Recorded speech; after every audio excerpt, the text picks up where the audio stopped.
What's up guys, it's Fro, here with another video about the breakdown on the Resto Druid abilities. Here is my Druid in Tree of Life form. Let me show you a sample rotation of getting all the hots on. We'll start with Regrowth, into Rejuve, into 3 stacks of Life Bloom.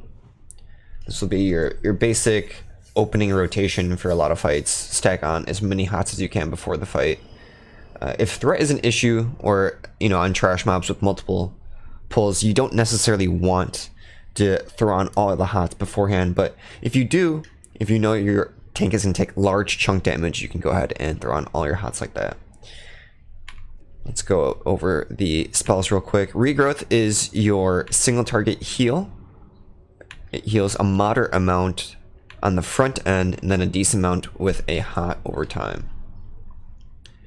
You can see right here it's still ticking for heals. And then we got our spell Rejuve. Rejuve is a bread and butter spell from Vanilla Classic. It got some perks with the T3 set bonus, but now that we're in TBC, it's going to be a little bit overshadowed by a new ability called Life Bloom. Now, Life Bloom heals for quite a bit more condensed. The timing of Life Bloom is a lot quicker than Rejuve. And almost like Regrowth, it has an aspect where it does a healing over time and then it does a burst window. So Regrowth is a burst into hot over time, while Life Bloom is a hot over time into a burst. So Resto Druids also have access to Swift Mend. This is a spell that eats up the hot aspect of Regrowth or Rejuve. I do recommend you combine this with Rejuve. You'll heal more, and Swiftmend prioritizes rejuvenation over regrowth. So if I were ever to stack both of these hots onto someone, Rejuve and Regrowth, Swiftmend would take out Rejuve. You can see right there, I still have the Regrowth buff. We also have Healing Touch. This is our single target heal.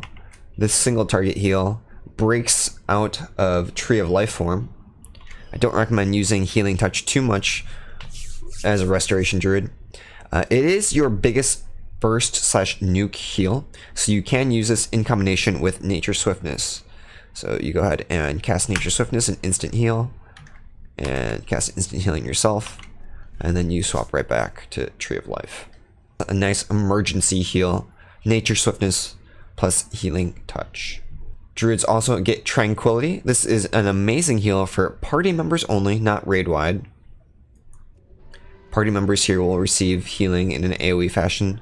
Very, very nice for large area of effect damage. Rounding out the Resto Druid toolkit, we have Remove Curse and Remove Poison. These are the 2 things Druids are able to remove. They cannot remove magic or disease, but they got Curse and Poison. So they're great for that. And Innervate, every healer's favorite spell to hear. Innervate increases the target's spirit-based mana regeneration. Remember that word, spirit-based mana regeneration. So Innervate is actually best on 2 classes, specifically Druids and Priests. I would say Priests are probably the very best target for Innervate, and Druids are a very, very close second. Spirit-based regeneration is based on your gear, and there are a lot of classes that just do not gear with Spirit. This is something I learned as kind of a newbie healer. I didn't know all the classes were so different in terms of itemization, and the Priest and Druid are the classes that focus on Spirit. There are a couple other unique spells that Druids have access to that can help round out their toolkit. One is Fairy Fire. Fairy Fire does break Tree of Life form. Let's try to Fairy Fire this critter. See, it breaks Tree of Life form. In dungeons, you can try to do this to help with your physical DPS if you're really stacked on physical DPS. But in raids, I would not recommend breaking Tree of Life to cast Fairy Fire on every single mob the way that Druids did in Classic. It is not suggested due to the mana constraints of swapping back and forth between regular form and Tree of Life, GCD costs, etc. Fairy Fire is nice though, especially in PvP.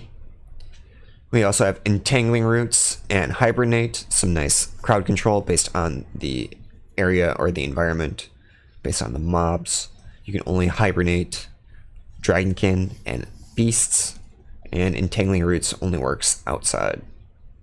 This is Cyclone. It affects a unit for 6 seconds, preventing them from taking damage and being invulnerable. They cannot take action during that time. There is a diminishing return on Cyclone, and Cyclone is castable on almost anything that can be CC'd. Cyclone is an incredible crowd control in both PvE and PvP. I guess the last thing we have to include, we can't forget to mention, is that Druid's res is not the same as other healing classes. Rebirth is not the same as Resurrection. Rebirth is commonly known as Battle Res. It returns someone to life, even in combat. It takes 20 minutes for its cooldown. Druids are extremely valued for this reason. Rebirth is such a strong spell. I mentioned this in my previous video on what Resto Druid is like, but healing 5-mans as the only... A Resto Druid being the only healer in a 5-man was tough in vanilla because of Battle Res. But now in TBC, there are more classes, there are more healers that have a viable DPS spec. And so these healers, such as a Paladin, Shaman, or Priest, in the party may be able to provide Resurrect should you need it. I personally really like Resto Druid. I like the healing over time, the area effect healing with Tranquility. I like the mobility of being able to cast instant cast and move. Personally, Druid I think is an incredibly fun class. For a moment I thought they were the strongest healer, but I have now played all of the healing classes. I'm working on my Shaman right now, getting him to 70, and I think I might have a different opinion for that. If you're interested in finding out who I think is the best healing class in TBC, go ahead and leave me a sub and you'll be notified of my next videos. Thanks for watching, guys. That's the breakdown on the Resto Druid abilities. Have a great day.